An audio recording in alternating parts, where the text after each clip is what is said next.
வணக்கம் மக்களே, நம்ம வீட்டில் சிம்பிளாக எப்படி பாயசம் வைக்கிறதுங்கிறத காட்டுற பாருங்கள்.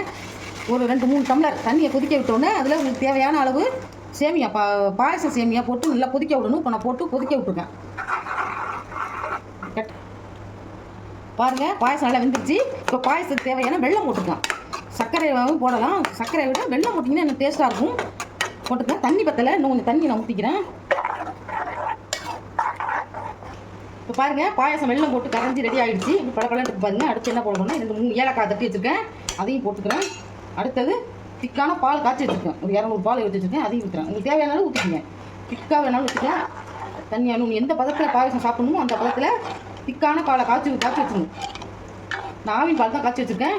ஒரு 250 கிராம் ஊற்றிட்டேன். அடுத்தது அதில் முந்திரி திராட்சை போட்டு அதில் முந்திரி திராட்சையை பொரித்து அதையும் கொட்டியிருக்கேன். இப்போ பாயசம் ரெடி. தேங்க்யூ, பாய்.